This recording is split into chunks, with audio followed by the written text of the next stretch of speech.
ശ്രീ കൊടിക്കുന്നിൽ സുരേഷ്, ഏത് രീതിയിലായിരുന്നു നിങ്ങൾ പ്രതിഷേധം പ്ലാൻ ചെയ്തത്? അവിടെ നിന്ന് വളരെ ഫലമായാണ് താങ്കളെ അടക്കം പിടിച്ചു വലിച്ചിഴച്ച് കൊണ്ടുപോയത്. ആ ദൃശ്യങ്ങൾ നമ്മൾ കണ്ടതാണ്. തത്സമയം വലിച്ചിഴച്ചാണ് കൊണ്ടുപോയത്. ഒരു MP ആണ് എന്ന പരിഗണന പോലും കാണിക്കാതെയാണ് നിങ്ങളെ അടക്കം കസ്റ്റഡിയിലെടുത്തിരിക്കുന്നത് ഡൽഹി പോലീസ്. ഇന്നലെ ഡൽഹിയിൽ അരങ്ങേറിയ പോലീസ് ലാത്തി ചാർജും ജലപീരങ്കി പ്രയോഗവും അതോടൊപ്പം തന്നെ ഇയർ ഗ്യാസ് പ്രയോഗിച്ചതിന്റെ അടിസ്ഥാനത്തിൽ നൂറുകണക്കിന് പാവപ്പെട്ട വിദ്യാർത്ഥിനികൾക്കാണ് ഗുരുതരമായി പരിക്കേറ്റത്. പോലീസിന്റെ ബൂട്ട് കൊണ്ടുള്ള ചവിട്ട് ഒക്കെ നൂറുകണക്കിന് വിദ്യാർത്ഥികൾ രാമനോഹ ലോഹിയ ആശുപത്രിയിലും അതുപോലെ തന്നെ ഡൽഹിയിലെ പരിസരത്തുള്ള മറ്റു ഹോസ്പിറ്റലുകളൊക്കെ ചികിത്സയിലാണ്.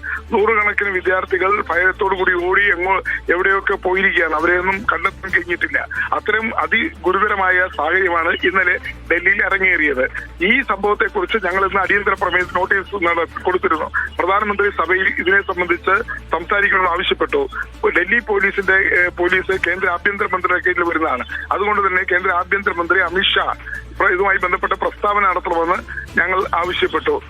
അതുപോലെ രാവിലെ സ്പീക്കറെ കണ്ട് ഞങ്ങൾക്ക് ഈ ഡൽഹിയിലെ വിദ്യാർത്ഥി മർദ്ദനവുമായി ബന്ധപ്പെട്ട വിദ്യാർത്ഥി വേട്ടയുമായി ബന്ധപ്പെട്ട ചർച്ച വേണമെന്ന് ആവശ്യപ്പെട്ടു. ഇതെല്ലാം തന്നെ ഗവൺമെന്റ് സ്പീക്കറും നിഷേധിക്കുകയും ഇതൊന്നും ഗവൺമെന്റ് ശ്രദ്ധയിൽ കൊണ്ടുവരാൻ പ്രതിപക്ഷത്തിന് അനുവദിക്കാതിരിക്കുകയും ചെയ്ത സാഹചര്യത്തിലാണ് ഇന്ന് വൈകുന്നേരം 3 മണിയോടുകൂടി ശ്രീ രാഹുൽ ഗാന്ധിയുടെയും ലോക്സഭയിലെ പ്രതിപക്ഷ രാഹുൽ ഗാന്ധിയുടെയും രാജ്യസഭ പ്രതിപക്ഷ Mallikarjun Kharge, Shri KC Venugopal MP, Priyanka Gandhi MP ഉൾപ്പെടെയുള്ളവരുടെ നേതൃത്വത്തിൽ രാജ്യസഭ ലോക്സഭയിലെ 150ഓളം വരുന്ന കോൺഗ്രസ് MPമാര് മാർച്ച് നടത്തിയത്.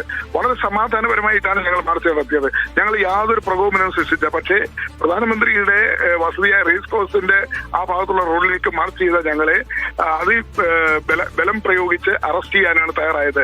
പോലീസ് ബലം പ്രയോഗിക്കുകയും ഞങ്ങളെ ലാത്തി വീശുകയും ഒക്കെ ചെയ്തുകൊണ്ടാണ് പോലീസിന്റെ പലതരത്തിലുള്ള ബലപ്രയോഗത്തിലൂടെയാണ് ഞങ്ങളെ അറസ്റ്റ് ചെയ്ത് ഈ വളരെ ഡൽഹിയിലെ ബോർഡർ, അതായത് ഹരിയാന, ഞാനിപ്പോൾ ഉള്ളത് കാപ്പസേറ പോലീസ് സ്റ്റേഷൻ, അതായത് ഹരിയാന ബോർഡറിലുള്ള ഡൽഹി പോലീസ് സ്റ്റേഷനിലാണ് ഞാനിപ്പോൾ ഉള്ളത്. എന്നോടൊപ്പം 4 MPമാരുണ്ട്, മറ്റ് പ്രവർത്തകരൊക്കെ ഉണ്ട്. ഇങ്ങനെ അറസ്റ്റ് ചെയ്ത MPമാരെ എല്ലാം ഒരിടത്തേക്ക് കൊണ്ടുപോകാതെ ഡൽഹിയിൽ തന്നെ നമുക്കറിയാം പാർലമെന്റ് സ്ട്രീറ്റിലെ പോലീസ് സ്റ്റേഷൻ ഉണ്ട്, അതുപോലെ ചാണക്യപുരി പോലീസ് സ്റ്റേഷൻ ഉണ്ട്, south avenue, north avenue police station ഉണ്ട്. ഡൽഹിക്ക് ചുറ്റുപാടും പാർലമെന്റ് ചുറ്റുപാടും 5-6 പോലീസ് സ്റ്റേഷൻ ഉണ്ടെങ്കിൽ പോലും ഞങ്ങളെയൊക്കെ ഉത്തരവാദിത്തപ്പെട്ട MPമാരെ എല്ലാം കൊണ്ടുപോയിരിക്കുന്നത് ഡൽഹിയിൽ നിന്ന്, ഞങ്ങൾ താമസിക്കുന്ന സ്ഥലങ്ങളിൽ നിന്ന്, പാർലമെന്റ് ഹൗസ് സ്ഥിതി സ്ഥലത്ത് നിന്ന് 40-30 കിലോമീറ്റർ അകലെ കൊണ്ടുവന്ന് പോലീസ് സ്റ്റേഷനിൽ കസ്റ്റഡിയിൽ വെച്ചിരിക്കുകയാണ്. ഞങ്ങളെ സംബന്ധിച്ചിടത്തോളം. ഹലോ, കേൾക്കാം, തുടർന്നോളൂ.